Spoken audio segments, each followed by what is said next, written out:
world. I'm Mark Small. This is Civil Discourse Now. We are streaming to a recording that will then go out live. And joining me tonight on the feed is Cassie Jackson. Cassie, how are you this evening?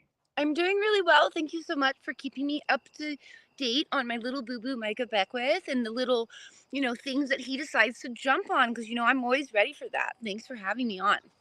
Oh, no problem. We reached this juncture in time because Beckwith is going to be on the show Mouthwash on Facebook. And since he won't debate anybody, I figured we'd get some discussion in on some of the things that he's done.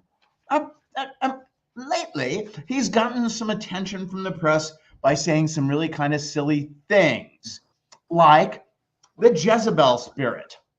That was kind of an odd one, where he said the Democratic Party was controlled by Jezebel spirits. I think he was trying to say women. Would I be accurate in that, Cassie?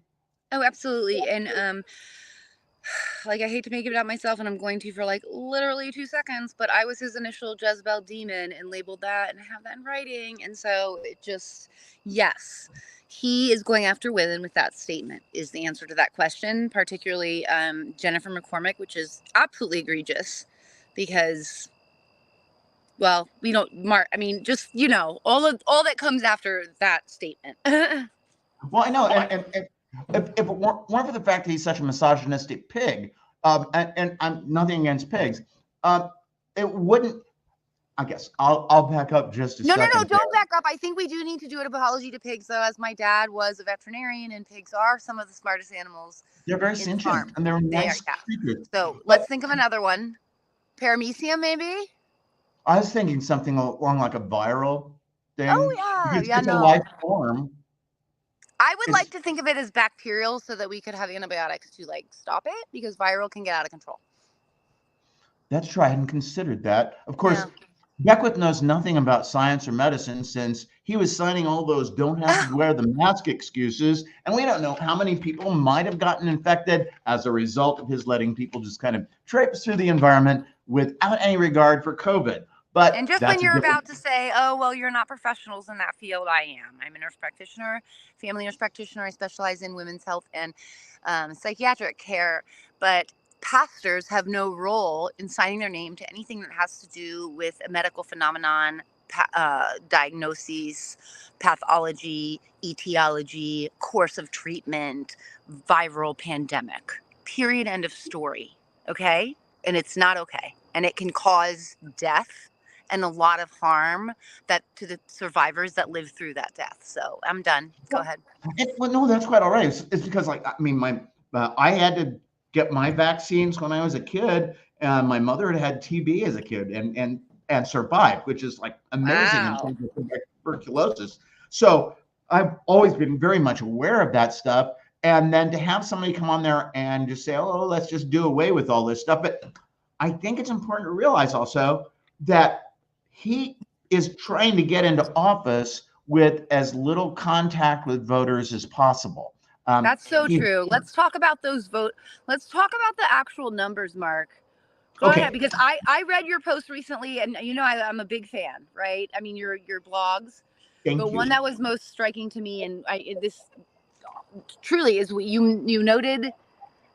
I believe it was you, and it could have been in the other newspapers, but you had said something like you had noted that Braun, despite he got 36% of the Republican vote in the primaries between 6 candidates. And that was a little over 230,000 votes, right? And we have to remember that Beckwith got in, and you see how he's overtaking the conversation, not our conversation, but just in general, right? What he's trying to do. And he got in with 860 plus 891. Votes. 891 with a margin of 63 votes. Right. Over Braun's designated person that he wanted. And that's with a year working, driving all over the states and trying to talk up people to support him and getting them to run as delegates. Because another thing that he misled people on, i.e. lied, was that the delegates to the convention need to have a voice, which that was kind of out of left field, right field, actually. But when you consider all the work that he had to do to get in there, and now it's Braun has this running mate who is making absurd statements. He can't. He and really, won't. Go ahead. Why won't he control him? I mean, you tell me. Listen, like from a PR perspective, I don't understand why they are not doing damage control. And listen, I understand that they're concerned about this like fringe group that Micah has. But if we're considering votes, if we're considering the general trend of what people are now leaning towards with Christian nationalism, particularly in this very extreme form, which Micah really enjoys displaying because he's speaking out of the Heritage Foundation playbook, right? This is not Micah. This is regurgitating a playbook. Okay. I mean, you speak to that, Mark. Go ahead. The point is that he is doing that, but Braun has gotten where he is by baiting hatred of people. And so he can't very well take this guy that's like the poster boy of the people that have put Braun where he is without looking a little silly himself. And what's he going to do? He looks so silly. You're right. Go ahead. Sorry. You're going to grab him and say, you can't talk like that anymore? I feel like that. But I mean, I feel like that's the way John Schmitz has talked to me that way in the past about how the Republican Party has treated him. Are you kidding me? Like and I'm not like, listen, John and I, let's not go there. But like when they don't want someone, they don't want someone. Like they're pretty clear about it. And so I think there's a little bit, I mean, you tell me, what kind of feel does Micah bring with it? The Heritage Foundation money? Like the what? The what? Because because there are a lot of, or is it just alignment and policy? They just truly are. There are people that will show up at the primaries. There are people that they'll use to primary other candidates because people aren't so prone to show up for political party primary elections. And the Republican Party has been successful in getting statutes in place so you cannot run as a member of the Republican Party as a candidate without having voted in 2 prior primaries. So they've eliminated 82% of people who are Republicans from being able to vote. So it's like really absurd. So you get a rat-faced little punk. Sorry about the rats. No, these are fucking no. I'm sorry. Well, the rats, I'm going to tell you, some of the rats are definitely like way. I would take Beckwith any night crossing him in Central Park alone as a female, and which I did. Well, not like I'm like tramping across Central Park in the middle of the night, but in New York City, there are times when you live there for 18 years that you do. Beckwith, bring him on in a dark night. Those New York City rats. And when they gang up and they're like, oh, I mean, nope, absolutely not. Give me Beckwith any night. I will not mess with the rats. Those are Rattus norvegicus. Those are Norway gray rats. Those are big rats. Those are the rats that are normally on the shed. The brown rats, though, are what spread the plague, the Rattus. But which might more align with his ancestry. Do you want to talk really quickly if we're talking about people that he, in like his religious ancestry that he likes to quote? No, we won't go there. Go ahead. I just thought that was... No, it's just when he starts talking about religion, I want to make sure we get on this too. Yeah. He goes into this thing about how, well, all these millions of Christians don't vote. And he's building up to the point where he wants to say, well, God, and he talks to God. God told me. He talks to God. I love it. He's going to try to claim he speaks for all Christians. Right. You can see that coming down the road. And he doesn't. Well, that's what I was. Go ahead. Go ahead. No, you go ahead. That's what I was really, I had noted that on the Say It Out Loud show with John, and obviously to you, but I'll just say it again. That's what, after he won with the 890 delegates, right? Like less than 1,000 people. I felt, I felt real like sorrow for, which is weird, like for the people in his church, because I knew that it was going to be celebrated as like some kind of like godly intervened, like did this for my, made him more this anointed one, which is just really foul, because what that's doing is that's great for that like particular church or church system. And then what about all of the other Hoosiers? No, he just, what he'll do is he'll want to claim that he speaks for anyone who claims that kind of religion. And then once he's in office, and that's another thing. Okay, so there are things that the lieutenant governor can do. One is preside over the Senate, the state Senate. Some people are under a mistaken impression that that's just a ceremonial role. It's not.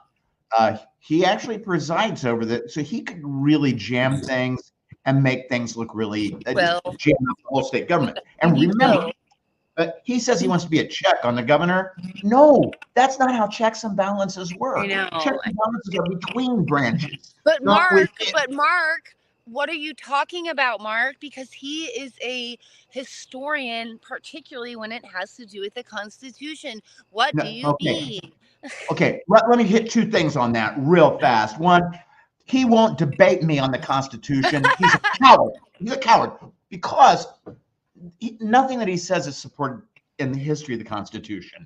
Jesus Christ doesn't appear in any of the records for the Constitution. And in fact, the framers wanted to make sure we had freedom of religion. And that meant, as one delegate said in North Carolina's ratification convention, instead of saying we have to have the Constitution because these people say we don't have enough God, that person said, and nobody from the pro-Constitution side disputed, he said, that's what freedom of religion means. If we have a Congress elected by that are pagans because it's what the people want, that's what freedom of religion is. That's what we're wanting to have. Right. So he lied about that. But the other thing he lied about, that dumb bastard, he's on a podcast last week and he goes, well, give you an example. I'm a student of history. And if that's what he said. That's what I was trying to quote, but I couldn't think of it. Yeah, he said, I'm a student of history. And if we had dropped the atomic bomb instead of going in on D-Day, that would have gotten the Germans to like rally. And it's like, well, there's a little bit of a problem there, Micah. It's called science. They didn't have the atomic bomb developed yet. And they were doing it on a crash basis. They really wanted that. So you kind of missed that. Wait, buddy. I didn't even hear you earlier when we were talking about that say that it hadn't been developed yet. Because I was off on my own spiral of like, oh. I mean, and in fact, the Germans surrendered before the atomic bomb test was held. That's good. Sorry, Mark. Yeah, so it's like a late development in my brain. Because we did. So I remember talking about this. He's really kind of like not all there when it comes to claiming he's an expert on anything. I don't think he's an expert on God because, there are people who are very, very devout in their faith who get very angry when they hear someone who's basically a charlatan. But here's another thing. Then we have pastors, Mark. Do you want to name? I mean, we're going to have hopefully, a couple on the show that are not okay with the way he's speaking about Christ, the way he's trying to interpret Christ, the way he's trying to himself manifest that he has some kind of relationship with Christ and God. There are you and I don't have the words for it, but I will let all of the viewers know that I have some really, really devout and men of history of the cloth, right, Mark, who can really break it down like you can and also have a real deep faith.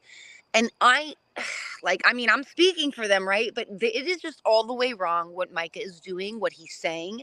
He is not speaking he's not speaking as Christ would speak. He is putting words in Christ's mouth. He is making things up that are not true from the Bible. He's using words that are, not translated. He's using words of Jesus that most scholars by now are very clear on, were written in these books, right? Long before Jesus was ever on the planet. So, this word, we got to end this segment. Which he thinks now means like center square, which was like the church. It's all real effed up. Sorry for that long tangent. Well, that's okay. Well, we're going to end this. And then we'll come back in just a minute. Okay. With Cassie Jackson. Talk to you guys on the other side.